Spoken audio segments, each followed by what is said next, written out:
Israel ইরানের সংঘাত যখন দ্বিতীয় সপ্তাহে প্রবেশ করেছে ঠিক তখনই যুক্তরাষ্ট্র চালিয়ে দিল ভয়ঙ্কর এক হামলা। সরাসরি ইরানের নাতানজে, ফোর্দো আর ইস্পাহান নামে তিনটি প্রধান পারমাণবিক কেন্দ্রে হামলা করেছে ট্রাম্প। এই তিন জায়গা ছিল ইরানের পারমাণবিক কর্মসূচির মেরুদণ্ড। একটা গেলেই যেন ইরানের পরমাণু স্বপ্ন ভেঙে খান খান। আর তাই তো ইসরায়েলও আগেও এখানে হামলা চালিয়েছে। কিন্তু এবার যুক্তরাষ্ট্র ভেবেছিল ফোর্দো ঘাঁটিতে এক আঘাতে সব শেষ করবে, কিন্তু ট্রাম্পের খায়েশ ব্যর্থ করে দিল ইরানের দুর্ধর্ষ চাল। ইরানের কাছে এবার ট্রাম্পও খেল ধোঁকা। ট্রাম্পের মিসাইল গেল পানিতে। কিভাবে ধোঁকা খেল ট্রাম্প? কি করল ইরান?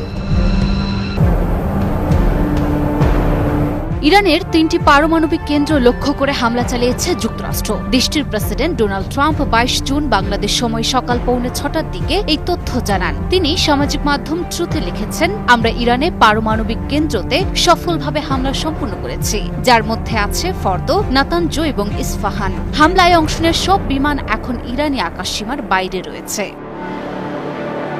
ট্রাম্প প্রশাসনের ধারণা ছিল ফোর্দো কেন্দ্র হামলা মানে ইরানের অপরিণীয় ক্ষতি। তাই তারা পরিকল্পনা করে হামলাও চালায় এবং সে হামলা সফল করে। যখন অপারেশন সাকসেস হওয়ার খুশিতে ট্রাম্প আর নেতানিয়াহু খুশিতে গদগদ, তখনই এক খবরে তাদের মাথায় পড়ল বাজ। তারা জানতে পারল যখন তারা হামলার ঘণ্টা বাজিয়েছে তখন ফোর্দো সহ বাকি ঘাঁটিগুলো ছিল যেন একটা খালি বাড়ি। ট্রাম্পের আশা ছিল এক দমকা ঝড়ে গাছ উপড়ে ফেলবে, কিন্তু ইরান তো এক কাঠি সরেস। ওরা শুধু গাছ আঁকড়ে ধরেনি, বরং আগেই গাছ সরিয়ে ফেলেছে ঝড়ের আগমনে।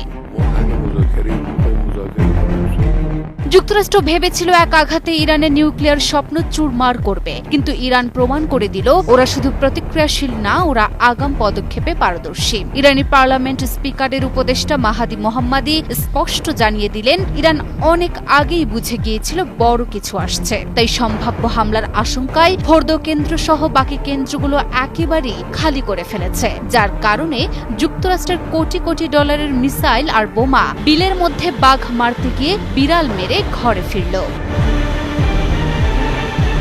পারমাণবিক স্থাপনা ফোর্দোতে যুক্তরাষ্ট্রের হামলা নিয়ে মুখ খুলেছেন ইরানের শীর্ষ রাজনৈতিকদের একজন উপদেষ্টা। তিনি জানিয়েছেন, হামলার আগে থেকেই ফোর্দো স্থাপনাটি খালি করে ফেলা হয়েছিল এবং সেখানে কোনো অপরিবর্তনীয় ক্ষতি হয়নি। ইরানি পার্লামেন্ট স্পিকার মোহাম্মদ বাঘের গালিবাফের উপদেষ্টা হিসেবে দায়িত্ব পালন করা মাহাদি মোহাম্মদী সামাজিক যোগাযোগ মাধ্যমে এক পোস্টে লিখেছেন, সাইটটি অনেক আগেই খালি করে ফেলা হয়। তিনি বলেন, দুটি বিষয় নিশ্চিত, এক, জ্ঞানকে বোমা মেরে ধ্বংস করা যায় না, দুই, এবার জুয়ারি হারবে। ইসরায়েলের সঙ্গে ইরান বিরোধী যুদ্ধে যুক্তরাষ্ট্রের যুক্ত হওয়া উচিত